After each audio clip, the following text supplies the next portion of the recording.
What's up, everyone, and welcome to the Real Ones Canes podcast. He is Cam Underwood, managing editor, State of the U. You can follow my next at Underwood Sports. I'm Brian the Beast London. Follow me at Miami Radio Beast. Cam, kind of a big game this weekend. Kind of a little rivalry clash going on. Hard Rock Stadium, Saturday night, primetime under the lights. College game day will be on campus for the first time since 2017, back in Miami for the first time since 2020. And as Larry Coker used to say, this is a two-blimp game. So, we got Fowler and Herbstreit. We got the whole thing happening. It's all happening in Miami this week. What say you? I say hello and welcome to everybody. Be sure that you like and subscribe. And I say that, yes, it is a big game. ACC Huddle is also going to be on campus, the ACC Network pregame show. It's... we talk about Miami as being an event city. If you're here for a big spectacle, like a big event, F1 weekend, the Miami Open, when the Miami Heat were the lead story. Don't forget Art Basel. Yes. The Food and Wine Festival. The Boat Show. And the Miami Hurricanes games. And this is elevating itself, or has been elevated to spectacle event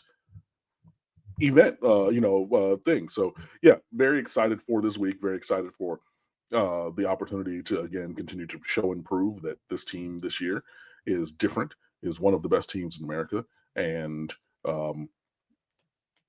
get a pound of flesh from the rivals from Alachua County. So the University of Florida comes in kind of at a really interesting point in their schedule because 4 of their next 5 games are against top 10 ranked teams. They just lost to LSU 20-10. DJ Lagway threw 5 interceptions, even though I was told he was going to be the best quarterback since Tebow. And so on paper, though, they've got a ton of athletes, a ton of talented guys that, were huge recruits. Their defense is actually pretty good when you look at the rankings. So I don't know what has happened in Gainesville. I don't know what has happened to the University of Florida. Listen, I have no problem with them having a tough road, but I don't know for sure what is going on up there other than the last time they played in the Swamp. I heard the entire Swamp basically as they were leaving chanting "Fire Billy." Yeah, I just think that it's similar to Manny Diaz's tenure here in Miami. I just don't think that he has the range. I don't think that he has the chops for that job. I think that a better coach probably has Florida undefeated at this point. He only gave up, 280 yards and 13 points to a really talented LSU offense. I know that it was 20 because you had the pick 6 was one of the 5 interceptions for Lagway. Right. Yeah. But then you have just all kinds of dysfunction with the program. Your associate head coach and running backs coach is suspended for 3 games because he slapped an LSU player. Jabbar Jalouk is his name. He's a New Orleans native who coached at the legendary Edna Carr High School for years and then also worked at LSU. So your associate head coach and running backs coach is suspended for 3 weeks. You had another legendary malfunction in terms of a penalty against USF when Brandon Bett, the defensive tackle, spit in somebody's face, which extended a USF drive, which allowed them to get the field goal to win the game. So it was another, Marco Wilson in the shoe type of a thing. It was. All of the things, there are things that continue to happen that are aberrant. And if either you coach it or you allow it. And at this point, either one of those seems to be, either one of those is bad for UF. And I think that that's why we're seeing the lack of success on the field. I get you can message things all the time and everything. I just don't think that Billy Napier has the chops for the job. And I think that another nail in that coffin is going to be what Miami does to them this week. So, look, I'm filled with anxiety. And even though Miami should win this game, and I feel like they should win by at least double digits. I haven't looked at the line lately and seen the movement on it, but let's say call it about 12.5, something like that. is I think what I saw at one point. But I still, I guess I go by the old adage that you got to throw everything out when it comes to the rivalry games. You got to throw the records out when it comes to rivalry games because you never know what can happen. So I still have that kind of, scaredy cat vibe in my veins. But the University of Miami is proving. Well, let me ask it this way. Yes or no? This is the most well-rounded, talented Miami Hurricanes team since 2017. Yes, easily. I don't think that it's close. So because of that, I have a little more confidence than I would normally have, but there's still something in the back of my mind that's like I can never feel really good about a rivalry game. Right. No, you're definitely a glass half empty person. You're definitely, Well, no, I'm a glass half scared person. Yeah. Well, glass mostly scared. Yeah, very but scared. I get it. It is a different feeling to go from the hunter to the hunted. Correct. And we are very decidedly the hunted. There are people all over the landscape of sport talking about Miami as one of, if not the best team in the country. That was going to be my next question. Cam, there's people around the country talking about the Miami Hurricanes being the best team in the country. And I don't like it. I wish they'd just hate us already. I wish they'd just tell us we suck. There are fan bases and people who do hate Miami. Noticeably loud in their silence are a couple really staunch SEC supporters in media spaces. You can probably think of their names. I don't listen to them and I don't talk about them because I don't necessarily like them. So you can think of, the bald dude, the other. I'd rather not. Like this, but you know who I'm talking about. Yeah. Right. But this is the cost of doing business for getting where we want to go, for being the team that we want to be. We have gone from being the hunters to being the hunted. And this is what we wanted, Brian.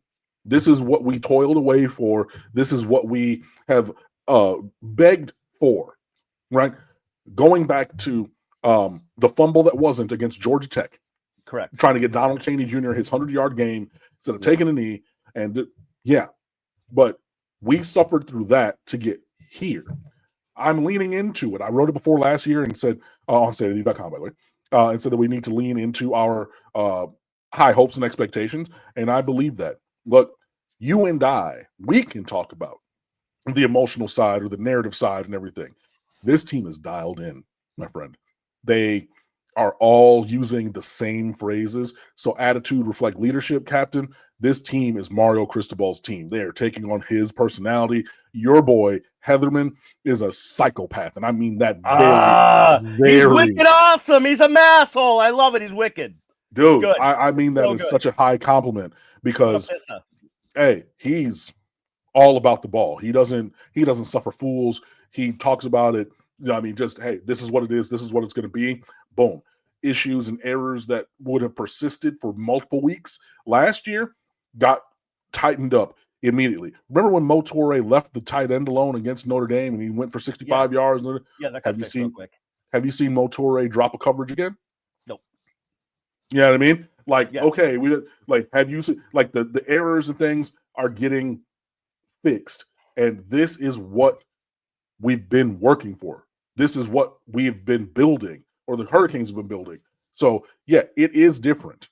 I get it, but I am perfectly fine with people looking at what we've done and will continue to do and say this is one of the best teams in the country because the roster is, the performance is, the coaching is and has been, and I fully expect that to continue even this weekend against the Florida Gators. If you want to try to understand the Mario Cristobal culture and personality as it relates to this team, I only would need to give you one piece of video, and you can go find it for yourself from the press conference on Monday of this week when he was asked, how great is it to have college game day on campus?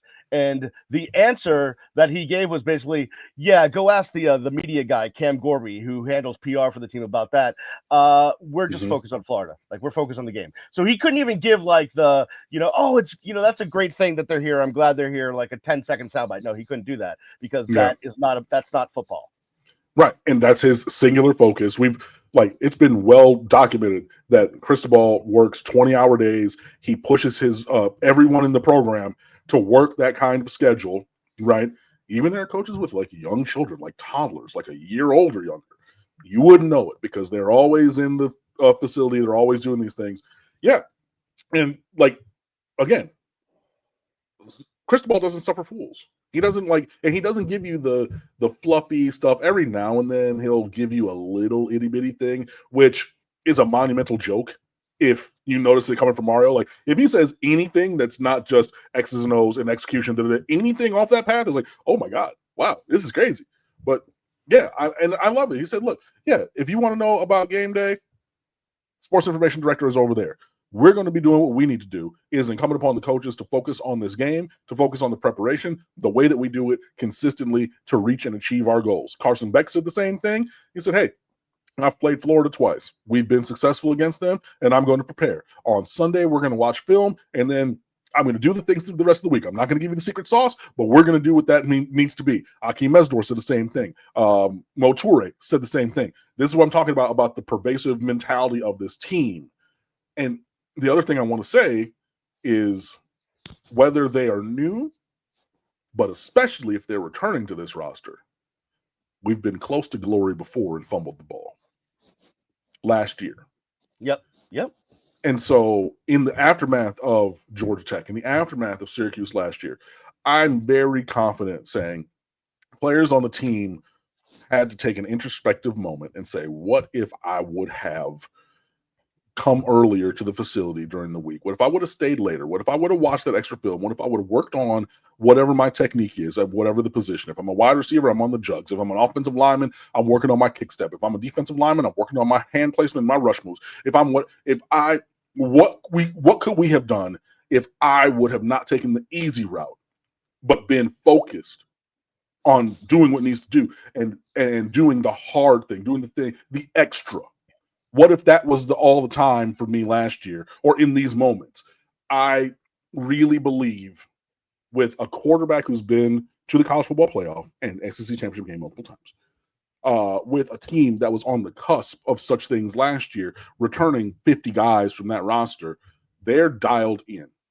And I love to see it, and I'm excited to see the train on the tracks and run over the Gators on Saturday because, I think it's just going to be whoop, whoop. I hope so. Do you have a score prediction that you'd like to 30. throw out there? I do. If you would just give me a second, I believe the Miami's going. Take all the time you need, Cameron. I believe I have predicted among the many staff predictions, which are going up on StateOfTheU.com on Friday. My score prediction is Miami 31, Florida 17, and I think it could even be a little bit more than that. I think two touchdowns is reasonable. I think that this team is demonstrably better. So LSU won 20-10, mm-hmm. And theoretically, LSU is supposed to be better than Miami, kind of, sort of, maybe, if you look at rankings. But I would like to think they get to 31. I was going to say 28 to 13 was going to be my score. Okay, something like that. Not far away. Yeah, not far away. Taking one off the board for each team, basically. Well, yeah. I mean, I have two scores. You have I have three scores: 2 touchdowns and a field goal. You have 3 scores, 2 field goals and a touchdown. Yeah. And then I have 5 scores, and you have 4 for Miami. I just don't. Yeah, I think it's going to be maybe a bit of a crock potting. I think that we're going to get some things going. And yeah, I just think that this team, the Miami Hurricanes this year, are a better team than the Florida Gators. I get the rivalry week. I get the jitters. I understand it. I just don't share that. I have the same, maybe not to the same extent, but the same kind of confidence this week that I did about USF last week. I think that this team is demonstrably better than their opponent from this week, and I think that will bear itself out to be true on Saturday night. All right, we're going to take a break. There's big breaking news in college football. We're recording this Wednesday night between 8 and 9 o'clock. So there's big breaking news in college football that just broke a little while ago. So we're going to talk about that on the other side and how it may impact the Miami Hurricanes moving forward. We'll be back after this. You're listening and watching the Real Ones Canes podcast. And we're back here on the Real Ones Canes podcast. He is Cam Underwood, managing editor, StateOfTheU, Go check it out. StateOfTheU.com. Open 24/7, 365, and it is the best price you could ever get. It is free. Free, and if it's free, it is me. So go check out StateOfTheU.com. Follow Cam on X at Underwood Sports. I'm Brian the Beast London. Follow me at Miami Radio Beast. We have breaking news in college football, Cam. Just before I got here tonight to record this episode, it came down. The NCAA is eliminating the spring transfer portal window. And it looks like there's going to be one window to transfer will be opening around like January 2nd. Mhm. And then you have 10 days to put your name in. And then if you're playing in a game after that, like the national championship game, I think is on the 19th, January 19th, something like that, you'll have 5 days after your last game to be able to put your name into the portal. But what does this do to things to only have one transfer window in January? Well, the other detail is it is the single entry window, not Yes. a commitment window. Right. So That it is is correct. the only time that you can go in. There is no time frame of when Right. you need to commit or come out. But Right. You if don't need to choose your next school yet. You just need to Right. tell the school that you're Mhm. leaving, hey, I'm leaving. Got it. Right. Yes. And I mean, the option to return, to your previous school probably exists for some players, but yeah. So January 2nd to the 11th, being that it is another change to the recruiting calendar, which has just been completely reshaped over the last decade. I mean, there was a time years ago when summer official visits were not allowed. Now, summer Right. official visits are par for the course because everybody wants to commit before their senior years and then try to enroll early in January. So, like, get it out of the way, play your senior season of high school, and then, get to your college of choice. But yeah, you need to be able to visit, and visiting only in the fall or getting towards National Signing Day, which is what it used to be. And then, I mean, I'm not even talking about early signing day. Well, signing day basically moving up. It used to be the second Wednesday in February. February. Now, the December one, because if it's early, like that's just when people are going to make decisions. So we've seen a complete restructuring of the recruiting calendar in the world of college football over the last decade in multiple iterations, and this is just another one.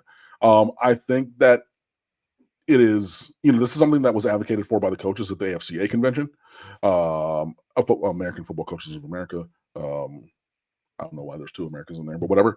Or American Football Coaches Association. There we go. Duh. Anyways, so this is something the coaches wanted because you're not going to have to continually recruit your own roster. Because before it was okay through the season, and then you had the December window, which was a full almost month from the 9th to the 28th. And then you would go, and then you would have another window after spring and things. So it's just like, okay, cool. Well, we think we know what we have. We're going forward. And then again, so it does streamline things for coaches. I think it eventually will be helpful for being confident in what you have on your roster, just because there's not 3 or 4 times that they could potentially go out.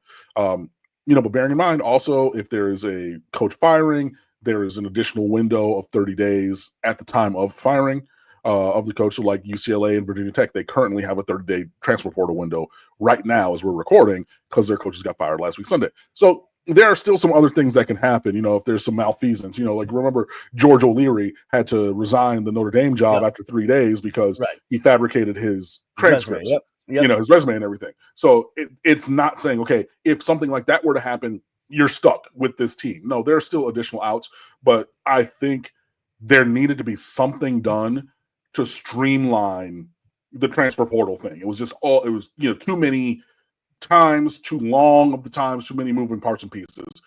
So I think that this is going to be a good thing. Hey, look, there's all kinds of change always, and this is just another iteration of that change. But I think that this was a necessary move and I still believe in player empowerment, in player compensation, in the freedom of player movement if they desire to move. Shout out to Wisconsin and Xavier Lucas, by the way. But having basically 2.5 months of time between December and May where a player could enter the portal, too much. So I like this new change. Well, I hope that it encourages people to play in bowl games because that's been a disaster for me is guys opting out. I'm not going to play the bowl game. Listen. I understand people are making business decisions when they're doing that, but on the other hand, maybe some guys will decide to play in a bowl game. I don't know. Because right now, if you're not in the college football playoff, the bowl season to me has become even more worthless because like half the team is gone in the portal. Yeah, there is some of that. I mean, obviously, guys also trying to protect their bodies going towards the NFL.